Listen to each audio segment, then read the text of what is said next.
Hi there, and thanks for joining us for our Wheel and Anchor presentation about our program next year, 2025, to the Majestic Fjords of Norway. This is a brand new program that we've just created on the heels of my many visits to Norway over the years. I've been to Norway at least a dozen times, very familiar with this country, and I'm excited to be bringing you this program that looks at really some of the highlights of Norway, which, of course, as we all know, are the fjords. And Just a couple of this quick one words is my about video for slide Wheel and 2. Anchor and what we are all about. We are a And this community of one is travelers my video for from slide 2. all across Canada. And what we have in And common this is one is a my certain video for slide way 2. of exploring the world, of looking at things, of learning, of And this connecting with one other is my people, whether video for that's slide 2. other members of our group or people that And we meet along this the way. one These are is my all sort video of for some of the slide 2. hallmarks of what sets us apart. And so our And this one motto, our is my mission video for is to slide bring 2. travelers together. And when we bring people together, whether it's on our trips or at social events that we have recently started up again, then it enables us to fulfill on our goal, which is for our members to become well traveled and well connected. And as I just said, well connected for us is about connecting with people, but it's also with connecting with traditions and cultures, and that is for me ultimately what makes someone well traveled is the degree to which, not that they've checked off a box by having been somewhere, not that there's anything wrong with that in and of itself, but it's connecting yourself to other places in the world, other cultures and other traditions, and all these things that is really what makes us into well-traveled individuals. All this is possible with the help of a fantastic team of professionals. So, by way of introduction, my name is Gordon Drager. I'm the founder of Wheel and Anchor. I curate all of the trips that we offer here at Wheel and Anchor. But of course, putting that all together and getting it out in the hands of you as one of our members requires quite a team of people. And so, here are a handful of them. And the one who's most important for you watching this webinar being interested in Norway would be Paula Starnick. Paula is our lead trip specialist, and she is the one who can answer your questions and provide all the information that you need in order to join us on this amazing adventure. Today, our plan is to take you a little bit around Norway, show you around what we're going to be doing on this very special trip in May of next year, May of 2025. And obviously, you are my guests today, and I am your digital guide as we look around the wonderful fjords. Let me now give you the geographic overview of our trip, which again takes us around the south central part of Norway. Norway, of course, in Northern Europe, on the west coast of the Scandinavian countries. And our trip starts in the second largest city. We fly into Bergen, which is quite accessible via various European gateways.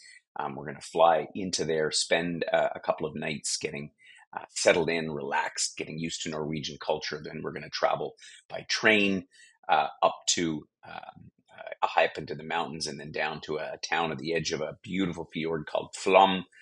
We're going to be then traveling overland by road, by ferry, up to Geiranger, and from there over to Ålesund, which is an Art Nouveau town on the coast, set amongst a beautiful archipelago.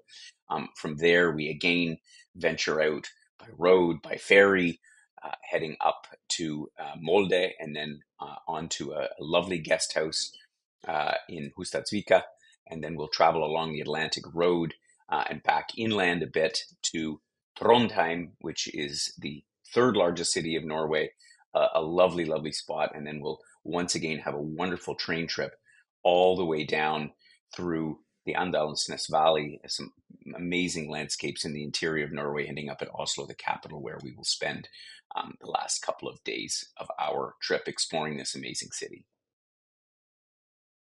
All right, let's get into it, and I'll explain to you a little bit about all of the things that we're going to explore on this day-by-day itinerary through the fjords. So first of all, we arrive in Bergen. And as I mentioned, this is the second largest city of Norway. a beautiful town. I say town only because it's none of the cities in Norway are very large. Even Oslo, the capital, barely has 500,000 people in it, and Bergen half that again. So the central part of the city is absolutely charming. You'll see as soon as you arrive, we're going to be staying right down near the fish market and near the Hanseatic Wharf. I'll tell you about that in a moment. So you'll be able to get out, walk around, stretch your legs, and really enjoy the town on your first day of arrival, where we otherwise don't have anything formal planned because we just want to let you get settled in and relaxed and meet up with the other members before we get going with our program.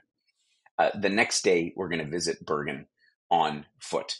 And because most of what you would like to, what you need to see in Bergen for this day is very walkable from the hotel. I think at most we'll be walking around for maybe a couple of hours. And one of the most popular things in Bergen, of course, is the Bryggen Wharf. It's a Hanseatic wharf. It was a World Heritage Site, all constructed in wood. All of the original buildings still standing for over 300 years. They've managed to not suffer the consequences of fire like in so many other cities around Europe. This is a remarkable place to sort of start and understand the history of this era and the Hanseatic League that was the German merchant conglomerate that was really responsible for all the trade in this region. We're also going to take a trip up to the top of the mountain, just to the right of the photo here, to the top of Mount Fløyen by a beautiful funicular that'll give you your first sense of the type of archipelagos that are typical all throughout Norway. But here in Bergen, you get a wonderful view overlooking the city. You'll see where the cruise ships park, or dock, I should say, and where, again, it's our gateway out to the wonderful fjords of Norway.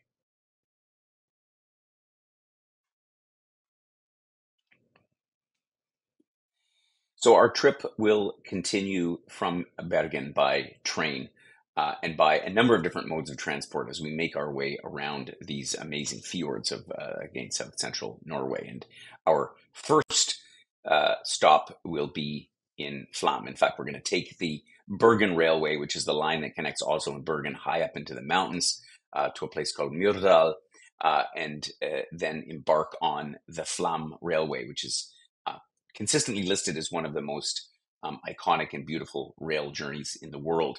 It's a very steep railway line, non-cogwheel. It's the steepest non-cogwheel railway, I think, in the world. And it descends down from about 1,800 meters above sea level all the way down to the fjord, which, of course, is the edge of sea level. And there's waterfalls coming, particularly in May, when there's still snow melting off the tops of the mountains. The panoramic view in this 1 hour journey is truly amazing. The train will make a stop at an incredible waterfall along the way. There's a little ceremony that goes on, and it's really quite a remarkable experience. And once we arrive into Flam, we are going to be staying very nearby the port and the railway station. It's a tiny village, and the views, you'll just be in awe from really for the next several days because of all of these incredible vistas that we're going to have.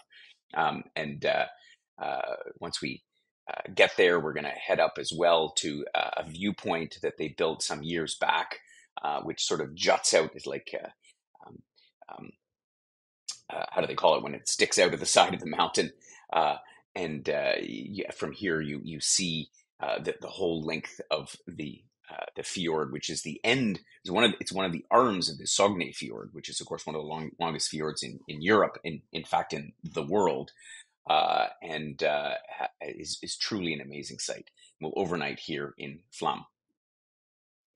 Then the next day, we'll set out from Flam, and we're going to be traveling by road, so by mini coach, but we are having to cross a number of different fjords as we make our way along to Geiranger. So we're going to be, going throughout the course of the day. We'll stop because there's a vista where you'll want to take a photo just about every 15 minutes.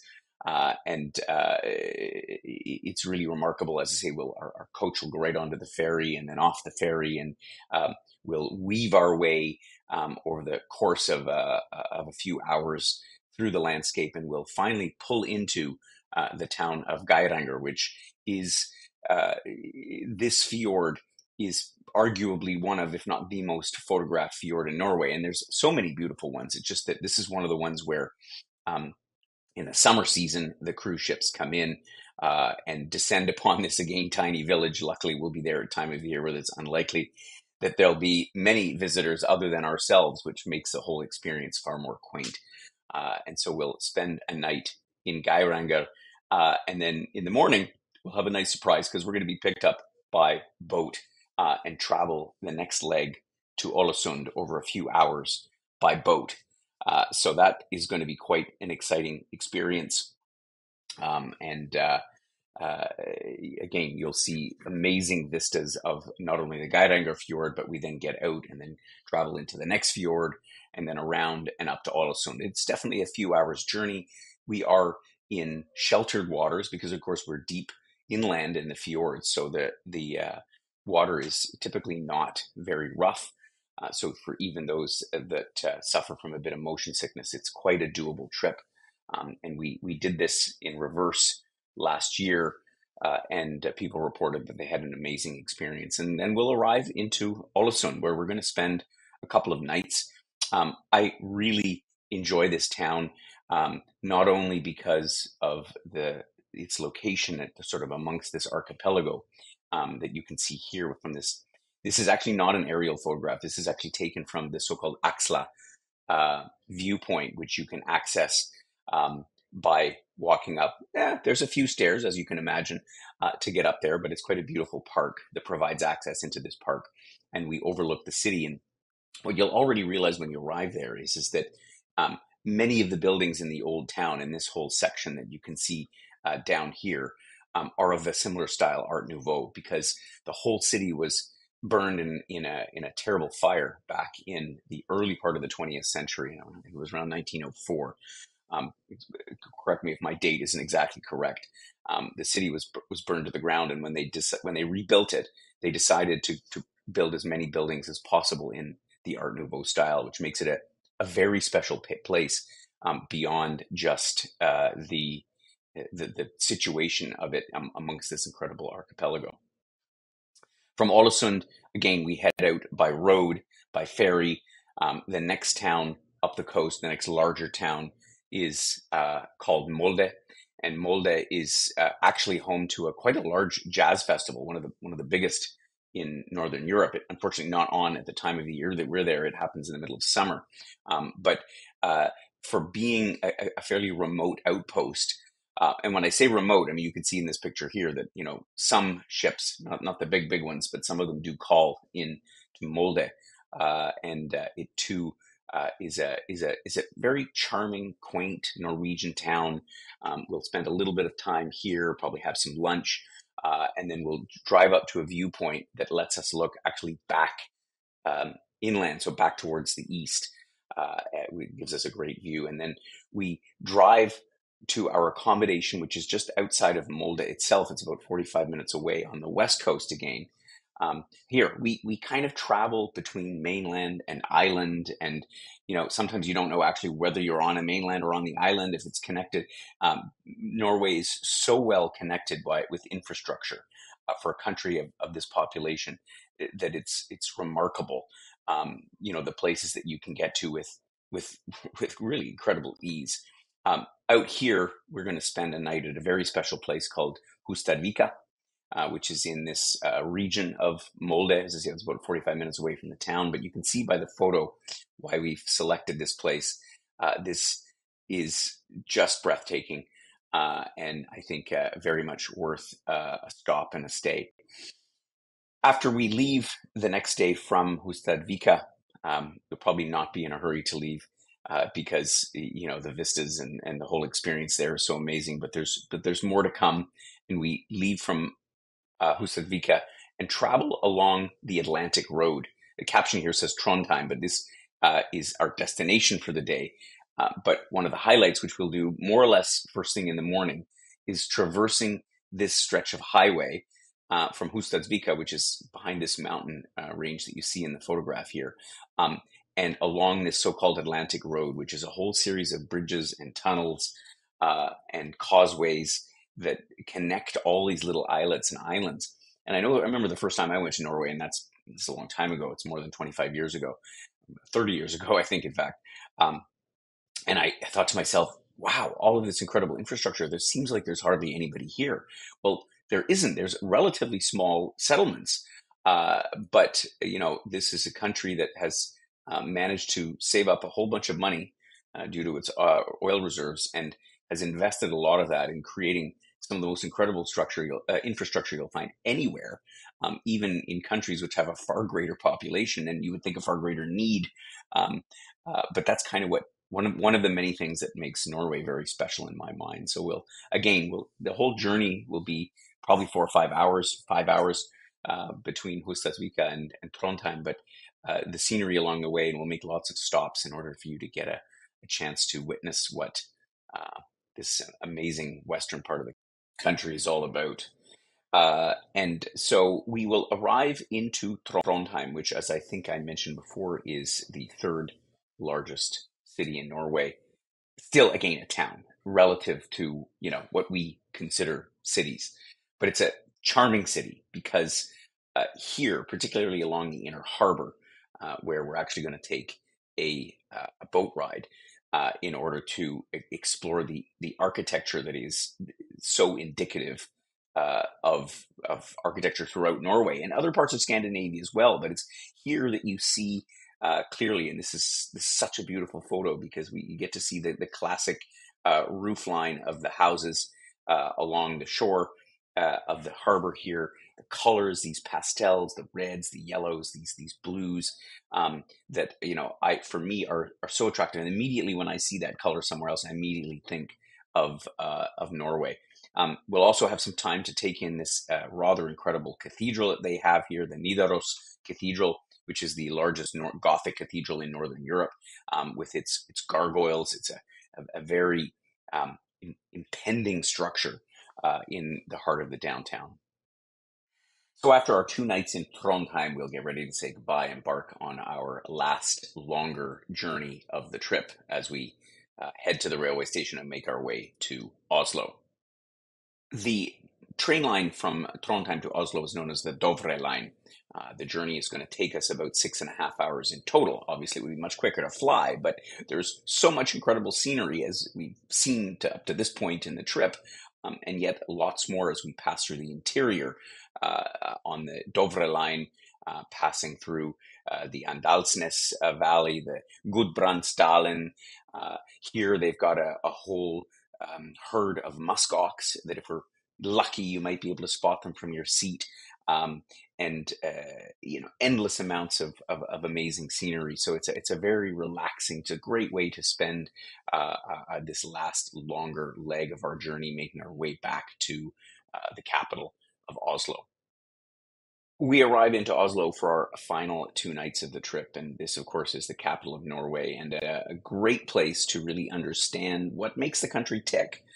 It's obviously the seat of government, the seat of the royal family who reside here in the palace, which is a short walk from the very downtown part of Oslo. And as you're walking around, you'll immediately get a sense of, well, for lack of a better word, the wealth that has been created by this small country of 4.5 million people.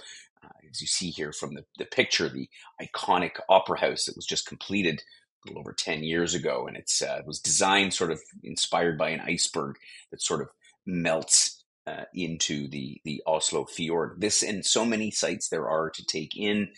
We're going to make a visit to the Vigeland Sculpture Park, where Gustav Vigeland created uh, a series of statues that depict the evolution of human. It's really one of the most incredible sculpture parks that I know of, frankly, anywhere. If there's time, well, there's a number of museums to visit as well. So many great things that we'll explore on this last day, and we'll culminate it all by having a farewell dinner in one of my favorite restaurants, one that we've returned to time and time again, that will cap off an otherwise amazing trip around Norway. And then we'll say farewell on the 12th day of our trip and make our way to the airport or continuing on. And of course, we have another trip that will occur right after this if enough people sign up for it as well, called Scandinavian Capitals. And so I'll be doing a separate webinar on that. But after the Norway trip is done, you can either fly home or onwards to another destination in Europe, or you can embark on a ferry that will take you down to Copenhagen, an overnight ferry, where, as I say, 2 days after this trip, our Scandinavian Capitals trip is scheduled to begin. I'll say a few words about some of the details of this trip. You can find, of course, all of the information in our program itinerary, which if you haven't already downloaded a copy from our website, please do that so that you can read all of this line by line. Pricing here in Canadian dollars. This trip, I think, is very well priced. We took a lot of time to consider how to do Norway in the best value possible, given that it is one of the most expensive countries in the world, and you'll see that when you get there. So I think that the value here is um, absolutely evident. There's lots included on this trip, which again is listed out in great detail in the trip itinerary, but typically all of the accommodation, we have some great hotels selected, most of which I have worked with in the past and are very comfortable, well suited to the type of adventure that we are having. All of our transportation, local guides, boats, ferries, the whole 9 yards is all of what makes up this trip. The only thing that you need to factor in extra, of course, as with all of our trips, is airfare travel insurance. We're happy to give you quotes on both of those as needed. If you do have any questions at all, if there's anything I haven't covered here about this trip, as I say, there's lots of information in our detailed program itinerary, as well as the additional information document that we have that covers a lot of the frequently asked questions and so on. But obviously, we're there. Paul is there to receive your questions and address whatever you'd like to know to help you make the decision. And I hope you'll come and join us on this trip. So thanks very much for joining me. Norway is an amazing country, well worth the visit. And I think this particular Majestic Fjords of Norway covers all of those bases, all of those things that you'd expect to see on Norway. Thanks so much for joining us.